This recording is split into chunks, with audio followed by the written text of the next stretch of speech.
আসসালামু আলাইকুম ভিউয়ার্স, আজকে কি আমরা শুনবো ইনক্যান্টো এর গল্প, যেখানে আছে এক ম্যাজিক্যাল পরিবার যেখানে সবাই বিশেষ শক্তি পায়, কিন্তু মিরাবেল নামের এক মেয়ে কোনো শক্তি না পেয়েও হয়ে ওঠে গল্পের আসল নায়িকা। চলুন দেখে নেওয়া যাক মিরাবেলের সেই গোপনীয় শক্তির গল্প। এক্সপ্লেনেশন তো দেখছো, লাইক সাবস্ক্রাইব করতে ভুলো না যেন। আবুয়েলা, যে পরিবারের প্রধান, সে মিরাবেলকে তাদের শক্তির উৎস সম্পর্কে বলছিল। আবুয়েলা বলছিল অনেক বছর আগে যখন তার 3 সন্তান মাত্র জন্মই হয়েছিল, তখন তাদের গ্রামে হামলা করা হয় আর তারা সবাই নদী পার হয়ে জঙ্গলের ভিতরে প্রবেশ করে আর মিরাবেলের নানা শত্রুদের বাধা দিতে যেয়ে মারা যায়। তখন আবুয়েলা অসহায় হয়ে পড়লে তার কাছে একটি ম্যাজিক্যাল ক্যান্ডেল আসে যা তাদেরকে রক্ষা করে এবং বাসস্থান তৈরি করে দেয়, আর সেখানে একটি গ্রাম তৈরি হয়ে যায়। এরপর থেকে যতবার আবুয়েলার বংশে কেউ জন্মগ্রহণ করে, সকলেই বুঝতে শুরু করলে বিভিন্ন ধরনের ম্যাজিক্যাল পাওয়ার পেয়ে থাকে, আর সাথে একটি ম্যাজিক্যাল ডোর। আজকে মিরাবেলের সেই ম্যাজিক্যাল ডোর আর গিফট পাওয়ার কথা, তাই সে প্রস্তুত হচ্ছে। আবুয়েলা মিরাবেলকে বলে আজকে মিরাবেল যেই শক্তি পাবে তার মাধ্যমে মিরাবেল বংশের নাম উজ্জ্বল করবে, সবাইকে সাহায্য করবে। মিরাবেল দরজা খোলার জন্য তৈরি হয়। তারপর অনেক বছর কেটে যায়। মিরাবেল বড় হয়ে গেছে। মিরাবেলের সাথে কাসিটার খুব ভালো সম্পর্ক। কাসিটা হচ্ছে মিরাবেলদের বাসা, যার ম্যাজিক্যাল পাওয়ার আছে। মিরাবেল যখন বাসা থেকে বের হয়, অন্য বেবিরা তাকে জিজ্ঞেস করে মিরাবেল কি গিফট পেয়েছিল। মিরাবেল তার বোনের কথা, ফ্যামিলির কথা বলে। মিরাবেলের আন্টি আবহাওয়া নিয়ন্ত্রণ করতে পারে, ব্রুনো যে ভবিষ্যৎ দেখতে পারে, আর মিরাবেলের মা তার হাত দিয়ে যাকে মিষ্টি খেতে দেয় সে সুস্থ হয়ে ওঠে। আর মিরাবেলের বোন ইসাবেলা বলতে গেলে ফুলের রানী, সে ফুল দিয়ে অনেক কিছু তৈরি করতে পারে, সাজাতে পারে। আর লুইসা সুপার স্ট্রং, সে ব্রিজ, ঘর সবকিছু উঠিয়ে ফেলতে পারে। তারপর বেবিরা মিরাবেলকে জোর করতে থাকে মিরাবেলের গিফট সম্পর্কে জানার জন্য, কিন্তু মিরাবেল বলতে চায় না। তখন মিরাবেলের কাজিন বলে যে মিরাবেল কোনো গিফটই পায়নি। তখন মিরাবেলের এক আঙ্কেল এসে মিরাবেলকে অনেক গিফট দিয়ে বলে তোমার জন্য গিফট, তুমি একমাত্র যে গিফট পাওনি। তখন বেবিরা বলে আমরা তো অনেক দুঃখী হতাম যদি আমাদের কাছে গিফট না থাকতো তোমার মতো। মিরাবেল বলে সে এমনিতেই স্পেশাল। তারপর দেখা যায় মিরাবেল যখন অন্যদের সহযোগিতা করতে চায়, ইসাবেলা বলে মিরাবেল যেন কোনো কিছুই না করে, সে এলোমেলো করে ফেলবে। এটা দেখে মিরাবেলের মা বাবা বলে মিরাবেলের কাছে গিফট থাকুক আর না থাকুক, মিরাবেল তাদের কাছে সবসময়ই বিশেষ, আর তারা ইসাবেলার মতনই মিরাবেলকেও ততটাই ভালোবাসে। আজকে অ্যান্টনির ম্যাজিক্যাল ডোর গিফট পাওয়ার কথা, তাই অ্যান্টনি লুকিয়ে আছে। সে ভয় পাচ্ছে যদি মিরাবেলের মতো সেও গিফট না পায়, যদিও অ্যান্টনি মিরাবেলকে অনেক পছন্দ করে। তখন মিরাবেল অ্যান্টনির কাছে যায় আর সুন্দর মতো বুঝিয়ে বলে যে অ্যান্টনি বিশেষ, সে অবশ্যই গিফট পাবে আর সেই গিফট সবচেয়ে বেস্ট হবে। তখন অ্যান্টনি বলে যখন সে গিফট নিতে যাবে তখন যেন মিরাবেলও তার সাথে যায়, আর তখনই কাসিটো আসে অ্যান্টনিকে ডাকতে। গ্রামের সবাই মিরাবেলদের বাসায় উপস্থিত হয় আর অ্যান্টনি মিরাবেলের সাথে। অ্যান্টনি মিরাবেলকে নিয়ে যেতে চায়, মিরাবেল ভয়ে ভয়ে অ্যান্টনির হাত ধরে। এটা দেখে সবাই কিছুটা আতঙ্কিত হয়ে থাকে, কিন্তু কেউ কিছু বলে না। মিরাবেল অ্যান্টনিকে নিয়ে এগিয়ে যেতে থাকে। মিরাবেল স্মৃতিচারণ করতে থাকে, সে খুব খুশি ছিল গিফটের জন্য, কিন্তু সে গিফট পায়নি। এখন অ্যান্টনি তার দরজা খুলবে, সবাই তাকিয়ে আছে, আর তখনই দেখা যায় একটি পাখি এসেছে, আর অ্যান্টনি পশু পাখিদের ভাষা বুঝতে পারছে। সকল প্রাণীরা অ্যান্টনির রুমে প্রবেশ করছে। অ্যান্টনির রুম সবচেয়ে বড়, এতটাই বড় যে সেটা শেষ দেখা যাচ্ছিল না। একটা খুব সুন্দর জঙ্গল ছিল অ্যান্টনির রুমে। সকল প্রাণীরা অ্যান্টনিকে ভালোবাসছিল। আবুয়েলা অনেক খুশি হয়ে যায়, মিরাবেলও খুশি ছিল, কিন্তু হঠাৎ তার নিজের কথা ভেবে কিছুটা মন খারাপ হয়ে যায়।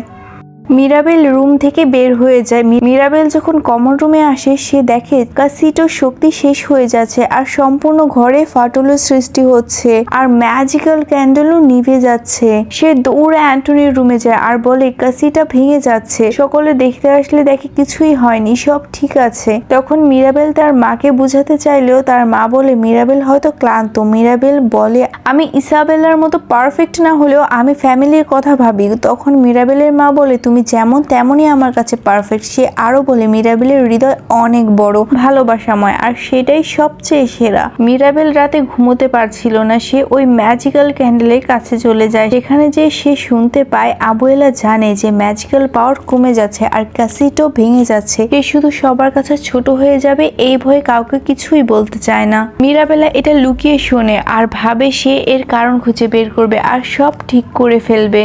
তারপরে মিরাবেল ডলোরেসের কাছে চলে যায়, যে অনেক দূরের আওয়াজও শুনতে পায়। ডলোরেস বলে সে বেশি কিছু জানে না, তবে লুইসা কালকে কোনো একটা কিছু অনুভব করেছিল যা অস্বাভাবিক, যার জন্য সে ঘুমোতে পারেনি। তখনই আবুয়েলা আসে আর বলে মারিয়ানো ইসাবেলাকে ভালোবাসে আর তাকে বিয়ে করতে আসবে, আর বিয়ের প্রপোজাল নিয়ে আজকে রাতে আসবে। মিরাবেল তার কাজিন থেকে জানতে পারে লুইসার কোনো একটি সমস্যা হয়েছে। লুইসা তার কাজ করছিল আর মিরাবেল জানতে চাচ্ছিল কেন লুইসা নার্ভাস হচ্ছে। তখন লুইসা বিরক্ত হয়ে বলে যখন কাসিটো ভাঙছিল তখন লুইসার শক্তি কমে যাচ্ছিল, এটা লুইসা বুঝতে পারছিল। লুইসা আরো বলে ব্রুনো মামা যাওয়ার আগে নাকি ব্রুনো মামা অদ্ভুত একটি জিনিস দেখতে পেয়েছিল, যা দেখেই সে পালিয়ে গেছে। তখন মিরাবেল ব্রুনো মামার টাওয়ারে প্রবেশ করতে ব্রুনো মামার ম্যাজিক্যাল ডোরটি খুলে ফেলে। মিরাবেল দেখে কাসিটার জাদু ব্রুনোর রুমে কাজ করে না আর সেখানে বালুর বৃষ্টি হয়ে থাকে। মিরাবেল বালুর মাঝে দিয়ে চলে যায়, সেখানে যে সে অনেকগুলো সিঁড়ি দেখে, সেই সিঁড়ি দিয়ে সে কষ্ট করে উপরে উঠতে থাকে। তারপর সে গুহার মাঝে প্রবেশ করে, সেখানে সে কাছের কিছু ভাঙা অংশ দেখে, যার কিছু পার্ট জোড়া লাগাতেই মিরাবেল দেখে তার ছবি। আর তখনই গুহা ভাঙতে শুরু করে। মিরাবেল দ্রুত কাচের অংশগুলো নিয়ে বের হওয়ার চেষ্টা করে আর সে বের হয়ে একদম পাহাড়ের কিনারে চলে আসে। আর ব্রুনোর রুম থেকে বের হয়ে মিরাবেল আবুয়েলার সাথে ধাক্কা খায়। আবুয়েলা বলে মিরাবেল কি করেছে যে সে এত ঘাবড়ে আছে। তখনই লুইসা কাঁদতে কাঁদতে উপরে ওঠে আর বলে সে ঠিক মতো কাজ করতে পারছে না, তার শক্তি কম হচ্ছে। তখন আবুয়েলা মিরাবেলকে বলে মিরাবেল যেন কোনো উল্টাপাল্টা কাজ না করে। মিরাবেল তার রুমে যেয়ে কাচের অংশগুলো বের করে দেখছিল। তখনই মিরাবেলের আন্টি চলে আসে আর মিরাবেল বলে আন্টি ব্রুনো মামা কাউকে দেখতে পেলে কি হতো। তখন আন্টি রেগে যায় আর বলে ব্রুনোর নাম নিতে না, সে সব সময় খারাপ জিনিস দেখতো। তারপর মিরাবেলের আঙ্কেল চলে আসে আর সে বলে ব্রুনো যা দেখেছে তা বোঝার চেষ্টা করতে, কিন্তু আন্টি নিষেধ করে। তারপরে ইসাবেলের কাছে মারিয়ানো বিয়ের কথা বলতে আসে। তারা সবকিছু অনেক সুন্দর করে সাজিয়েছিল। আর এদিকে মিরাবেলা সেই কাচের অংশগুলো জোড়া লাগিয়ে ফেলে, যেখানে কাসিটার ভেঙে যাওয়া আর মিরাবেলকে দেখা যাচ্ছে, এটার মানে যদিও সে বুঝতে পারছিল না। তখনই মিরাবেলের বাবা চলে আসলে মিরাবেল সব বলে দেয় তাকে, আর সে এইসব শুনে মিরাবেলকে বলে এইসব বাদ, কেউ কিছু জানে না। আর কাচের অংশগুলো মিরাবেলের বাবা পকেটে ঢুকিয়ে ফেলে। আর তখন মিরাবেলের কাজিন বলে সে সব শুনে ফেলেছে। পরিবারের সবাই মারিয়ানোকে নিয়ে টেবিলে বসে খাচ্ছিল আর মিরাবেলা তার কাজিনের দিকে তাকিয়ে দেখছিল। আর হঠাৎই একজন থেকে আরেকজনের কাছে সেই কথা পৌঁছে যায় আর মিরাবেল দেখে কাসিটো আবার ভেঙে যাচ্ছে। তাই মিরাবেলা মারিয়ানোকে তাড়াতাড়ি প্রপোজ করতে বলছিল, কিন্তু তখনই সব এলোমেলো হতে থাকে। লুইসা পিয়ানো উঠাতে পারছিল না, আন্টির কারণে ঝড় উঠছিল আর কিছু কাঠবিড়ালিও সেই কাচের অংশগুলো বের করে জোড়া লাগিয়ে ফেলছিল। মিরাবেলের কাজিন ডলোরেস সবার সামনে সত্যটা বলে দেয়। সব এলোমেলো দেখে মারিয়ানো কাঁদতে কাঁদতে বের হয়ে যায়। আবুয়েলা অনেক রেগে যায় আর বলে তাদের শক্তি একদম ঠিক আছে। আর এইদিকে সেই কাঠবিড়ালিগুলো কাচের টুকরো নিয়ে দৌড়াতে থাকে। মিরাবেল তার পিছনে যেতে থাকে। মিরাবেল দেখে কাঠবিড়ালিগুলো একটি ফটো ফ্রেমের পিছনে চলে যাচ্ছে। মিরাবেল ভয়ে ভয়ে সেই ফটো ফ্রেম সরিয়ে একটি পথ খুঁজে পায় আর সেখানে যেতে থাকে। হঠাৎ মিরাবেল দেখে একটি লোক দৌড়ে চলে যাচ্ছে, মিরাবেলও তার পিছনে। হঠাৎ মিরাবেল পড়ে যেতে চাইলে লোকটি মিরাবেলকে ধরে ফেলে। তখন মিরাবেল দেখে সে ব্রুনো মামা। মিরাবেল সবটা জানতে চাইলে ব্রুনো বলতে চায় না, শুধু বলে সেই ছবিটা মিরাবেলের দেখা একদম ঠিক হয়নি। হঠাৎ দেখে ব্রুনো মামা তাদের ডাইনিং টেবিলের আড়ালে নিজের জন্য একটি টেবিল বানিয়েছে যেন সে সবাইকে দেখে খেতে পারে। ব্রুনো মামা বলে সে যখন মিরাবেলকে দেখতে পায় তখন সে ভেবেছিল সবাই মিরাবেলকে দোষারোপ করবে, তাই সে পালিয়ে গিয়েছিল, কারণ সবাই ভাবতো ব্রুনো শুধু খারাপ কিছুই দেখে। ব্রুনো আরো বলে সে ভবিষ্যৎ দেখেছিল, ঘর ভেঙে যাচ্ছে, আর তারপরে মিরাবেল সামনে এসে পড়ে, তাই ব্রুনো ভয় পেয়ে পালিয়ে যায়। মিরাবেল বলে ব্রুনোর বাকি অংশ দেখতেই হবে। ব্রুনো বলে মিরাবেল তার গুহা ধ্বংস করে ফেলেছে আর ফিউচার দেখতে হলে বড় জায়গা দরকার। তখনই অ্যান্টনি চলে আসে আর অ্যান্টনি বলে তার রুম অনেক বড়, সেখানে দেখতে পারবে। অ্যান্টনিকে ইঁদুররা সব বলে দিয়েছে। আর তারপরে দেখা যায় মিরাবেলের মা বাবা আবুয়েলার সাথে কথা বলছে যে আবুয়েলা মিরাবেলকে ছোট করে দেখেছে।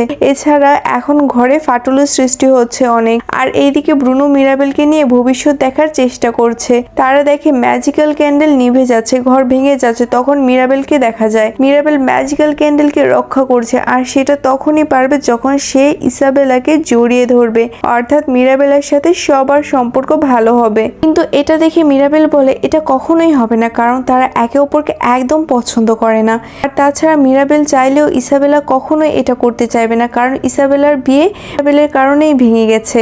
এখন ব্রুনো মামা বোঝায় যে পরিবারের ভবিষ্যৎ মিরাবেলের হাতে রয়েছে, এখন ইসাবেলাকে মানাতেই হবে মিরাবেলের। তখন মিরাবেল আস্তে আস্তে ইসাবেলার রুমে প্রবেশ করে। ইসাবেলা মিরাবেলের সামনে আসতে চায় না আর মিরাবেলের উপর রাগ করতে থাকে। ইসাবেলা মিরাবেলকে মাফ চাইতে বলে, মিরাবেলা সরি বলতে চায় না। তারপর ইসাবেলা আরো রেগে যায়। সে বলে সে মারিয়ানোকে একদমই বিয়ে করতে চায়নি, শুধু ফ্যামিলির জন্য করেছিল। তারপরে ইসাবেলা আর মিরাবেল গানের মাধ্যমে তার মনের কথা বলছিল আর তাদের যা ইচ্ছে করছিল তারা তাই করে যাচ্ছিল। সব এলোমেলো করে মজা করছিল। তারা বাসার উপরে উঠে হাসছিল, মজা করছিল আর শেষে একে অপরকে জড়িয়ে ধরে। আর তখন ক্যান্ডেল আরো প্রজ্বলিত হয়। ইসাবেলার এলোমেলো আচরণ দেখে আবুয়েলা মিরাবেলকেই বকাঝকা করতে থাকে। মিরাবেল বুঝাতে চাইলেও আবুয়েলা মিরাবেলকেই দোষারোপ করে। তখন মিরাবেল খুব রেগে যায় আর আবুয়েলাকে বলে সব আবুয়েলারই দোষ। আবুয়েলা সবসময় ভয় পেয়ে মিরাবেলকে, এমনকি ব্রুনো মামাকেও ছোট করেছে। সব ধ্বংস হওয়ার জন্য আবুয়েলাই দায়ী। আর তখনই ক্যাসিটো ভাঙতে শুরু করে আর ম্যাজিক্যাল ক্যান্ডেলও বিনষ্ট হতে থাকে। সবাই বাসা থেকে বের হয়ে গেলেও মিরাবেল সর্বোচ্চ চেষ্টা করে ক্যান্ডেলটিকে জ্বালিয়ে রাখতে, কিন্তু ক্যান্ডেল নিভেই যায়। ক্যাসিটো ভেঙে যায়, যার কারণে জাদু শেষ হয়ে যায়। মিরাবেলের মা মিরাবেলের কাছে এসে তখনই কেউ তাকে ডাকলে সে মিরাবেলকে বলে মিরাবেল যেন এখানেই থাকে, সে আসছে। কিন্তু মিরাবেলের তো হৃদয় ভেঙে গিয়েছিল। মিরাবেলের মা যখন ফিরে আসে সে দেখে মিরাবেল নেই। সবাই মিরাবেলকে খুঁজতে থাকে। রাত পার হয়ে সকাল হয়ে যায়, এখনো মিরাবেলকে খুঁজে পাওয়া যায়নি। দেখা যায় মিরাবেল সেই নদীর পাড়ে বসে কাঁদছে যেখানে তার নানা মারা গিয়েছিল। তখনই আবুয়েলা আসে আর মিরাবেলকে ডাকলে মিরাবেল সরি বলে। মিরাবেল বলে সে এসব হবে জানতো না। তখন আবুয়েলা তার ভুল বুঝতে পারে আর বলে সে কখনো এখানে আসার সাহস করেনি। এটা সেই জায়গা যেখানে তারা ম্যাজিক্যাল ক্যান্ডেল পেয়েছিল। আবুয়েলা তার অতীত সম্পর্কে বলতে থাকে। সে মিরাবেলের নানাকে খুব ভালোবাসতো, তারা একে অপরের সাথে খুবই ভালো ছিল। হঠাৎ তাদের জীবনে কালো ছায়া নেমে আসে, তার প্রিয় মানুষটি হারিয়ে যায়। আর মিরাবেলের নানার এই আত্মদানের মাধ্যমে ম্যাজিক্যাল ক্যান্ডেল এসেছিল তাদের রক্ষা করতে। আবুয়েলা বলে সে ওই ক্যান্ডেল হারানোর ভয় এত পেত যে সে ভুলেই গিয়েছিল যে ওই ম্যাজিক কখনোই আপন মানুষের চেয়ে বড় হতে পারে না।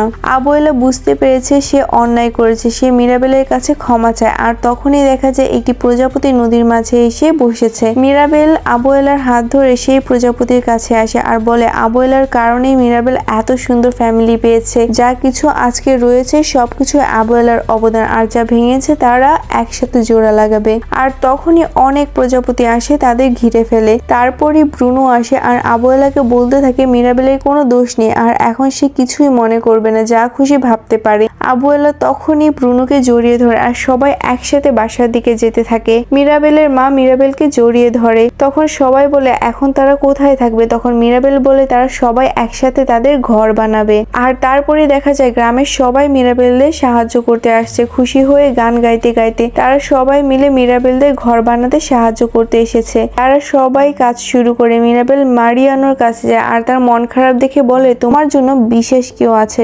ডলোরেস। ডলোরেস মারিয়ানোকে পছন্দ করতো। মারিয়ানোও সেটা মেনে নেয় আর তারা একসাথে থাকতে চায়। শেষে তাদের ঘর বানানো সম্পূর্ণ হয়ে যায় আর মিরাবেলকে সেই ঘরের শেষ কাজটি সম্পন্ন করতে বলা হয়। মিরাবেল ধীরে ধীরে এগিয়ে যায়। যেই মুহূর্তে মিরাবেল ডোর নকটি লাগিয়ে ফেলে সম্পূর্ণ বাড়ির গ্রাম আলোকিত হয়ে ওঠে। ম্যাজিক ফিরে এসেছে, কাসিটা ফিরে এসেছে। সবাই তাদের বাসায় প্রবেশ করে। তারা আগের চেয়েও অনেক বেশি হাসি খুশি থাকতে শুরু করে। মজার মজার মুভি এক্সপ্লেনেশন পেতে লাইক সাবস্ক্রাইব করতে ভুলো না যেন। আর হ্যাঁ, অবশ্যই বলবে কোন মুভি এক্সপ্লেনেশন পেতে চাও আর আমার বলা এক্সপ্লেনেশনটি কেমন লেগেছে।